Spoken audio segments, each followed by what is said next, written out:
अस्सलाम वालेकुम students, myself Nadeem Shaikh. क्योंकि ये वक्त घरों में रुकने का है, इसलिए उम्मीद करता हूँ तमाम ही अपने अपने घरों में महफूज और ठीक ठाक होंगे। इस पैंडमिक पीरियड में जबकि सारे एजुकेशनिस्ट ने एजुकेशन को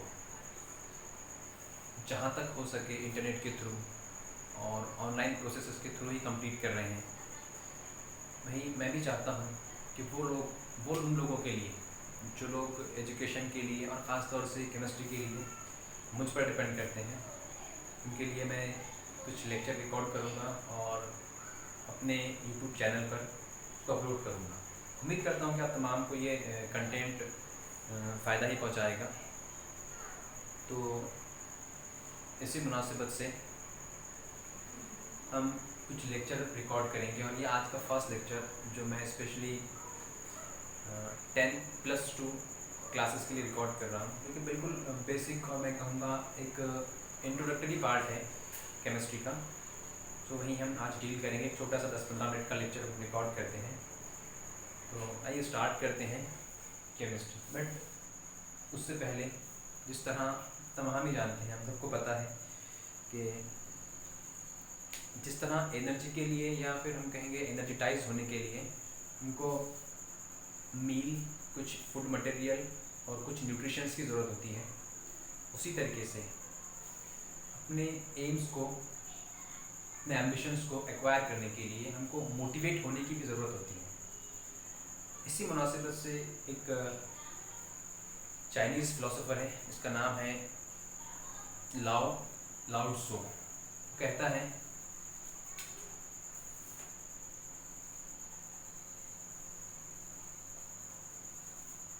जर्नी ऑफ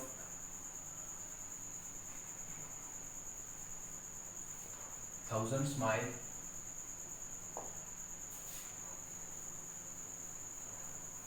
स्टार्ट्स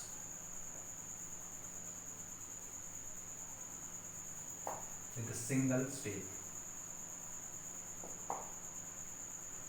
इसका मतलब है, अगर हम इंजीनियरिंग की पढ़ाई कर रहे हैं, अगर हम मेडिकल फील्ड की पढ़ाई कर रहे हैं, तो उसका मतलब ये होता है कि आपको चाहे कितना भी बड़ा जॉब चाहिए, चाहे कितना भी बड़ा आपका एम्बिशन हो, आपको स्टार्ट बेसिक चीज़ से और स्टार्ट आपको एक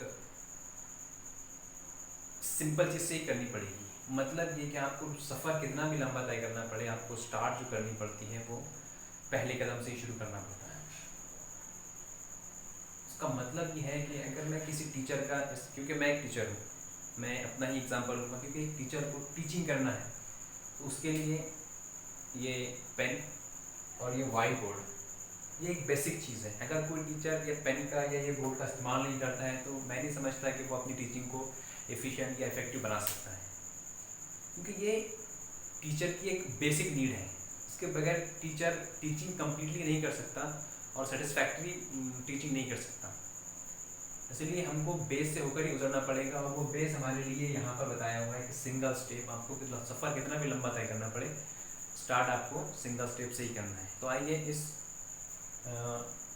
कोर्स के साथ केमिस्ट्री का इंट्रोडक्टरी पार्ट स्टार्ट करते हैं।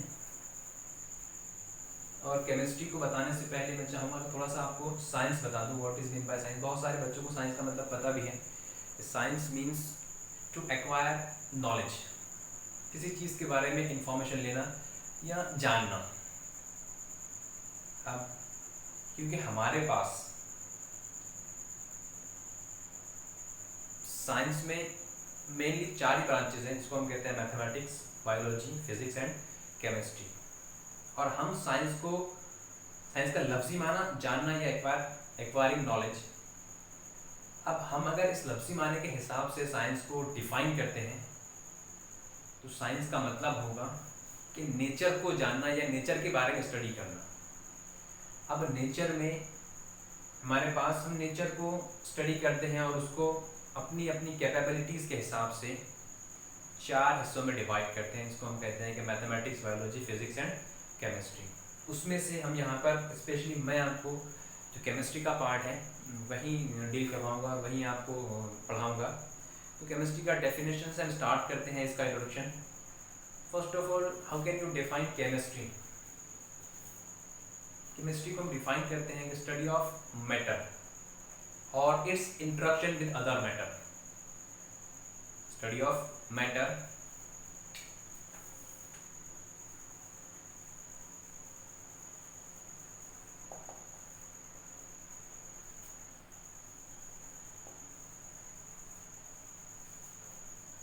स्टडी ऑफ मैटर, या हम कह सकते हैं कि study of matter with respect to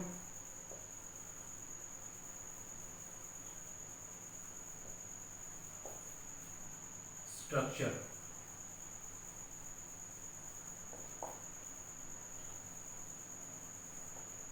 physical,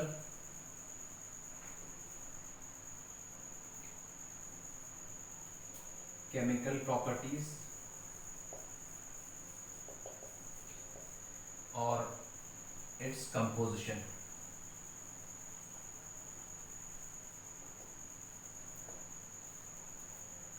that is the definition for chemistry, study of matter. सवाल ये आता है कि what is mean by matter. मैं आपको सिंपल वर्ड्स में ये बता दूं कि कोई भी चीज जिसका कुछ मास है और उसको रखने के लिए कुछ जगह लगती हो, मीन्स वो कुछ जगह घेरती हो, that is called as mass. इससे भी आसान अल्फाज में हम ये कह सकते हैं कि हमारे पास पीरियोडिक टेबल में 118 जो एलिमेंट्स हैं, उन एलिमेंट्स से मिलकर बनी हुई हर चीज को हम कहेंगे दैट इज मैटर। मैटर का प्रॉब्लम सॉल्व हो जाता है, लेकिन study of matter with respect to matter को स्टडी करना है। बट मैटर में क्या स्टडी करना है? मैटर में हमको स्टडी करना है उसका स्ट्रक्चर। अब स्ट्रक्चर से यहाँ पर क्या मतलब है? स्ट्रक्चर से यहाँ पर मतलब है कि उसके अंदर एटम्स का, एलिमेंट का या मॉलिक्यूल का अरेंजमेंट, उसको हम कहेंगे स्ट्रक्चर। सेकंड हमारे पास आता है physical chemical properties. Physical chemical properties का क्वेश्चन इस तरह हम सॉल्व करेंगे कि वो प्रॉपर्टीज जिसको हम मैन्युअली ऑब्जर्व करते हैं या मैन्युअली उसको देख सकते हैं, या हम कहेंगे कि एक ऐसी प्रॉपर्टीज जिसको हम अपनी आंख से देख सकते हैं, that is called as physical property. वो सारी प्रॉपर्टीज जिसको हम अपनी आंख से देख नहीं सकते बट उसको हम ऑब्जर्व करते हैं with the help of chemical processes और with the help of other chemicals, that is called as chemical properties. यहाँ पर आपको एक छोटा सा एग्जांपल दे दूं कि कोई सब्सटेंस है, उसको हम बॉईल करते हैं,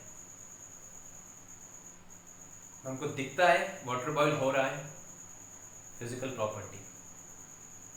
इसी की अगर हम केमिकल प्रॉपर्टी डील करें तो केमिकल प्रॉपर्टी के लिए हम ये कहते हैं कि जब हम शुगर को गर्म करते हैं तो वहाँ से हाइड्रोजन के सारे एटम्स उड़ जाते हैं और जो ब्लैक वाला पार्ट बचता है उसको हम कहते हैं केमिस्ट्री, उसको हम कहते हैं दैट इज कार्बन।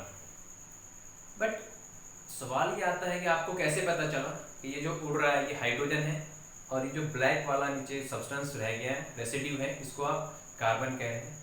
उसको दूसरी कुछ साइंटिफिक और दूसरे कुछ केमिकल्स के थ्रू हम ये प्रूफ कर सकते हैं कि ये जो बच रहा है that is called as carbon और जो यहाँ से इवेपोरेट हो गया that is called as hydrogen. तो वो वाले प्रॉपर्टीज या वो वाले एक्टिविटीज जो हमको हमारी आंख दिखाई नहीं देता, सिर्फ उसको हम केमिकल मेथड्स के थ्रू ऑब्जर्व कर सकते हैं, that is called as chemical properties, और जिसको हम देख सकते हैं फिजिकल प्रॉपर्टीज। आप ये देख सकते हैं मेरी हाइट क्या है, मेरे हेयर्स कैसे हैं, मेरे आइज कैसे हैं, बट आइज के अंदर एक्चुअल में जो प्रोसेस हो रहा है इसको हम नहीं देख सकते।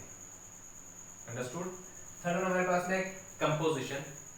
What is mean by composition? Means अगर मैं बात कर रहा हूँ कि ये पेन का टोकन जो है ये किसी सब्सटेंस से, किसी मैटर से मिलकर बना हुआ है, तो कंपोजिशन में इसका मतलब ये है कि मैं ये सर्च कर रहा हूँ, ये स्टडी कर रहा हूँ कि ये जो टोकन बना हुआ है ये किस एलिमेंट से, किस मॉलिक्यूल से या किस एटम से मिलकर बना हुआ है, that is called as composition. I hope you understand definition for chemistry.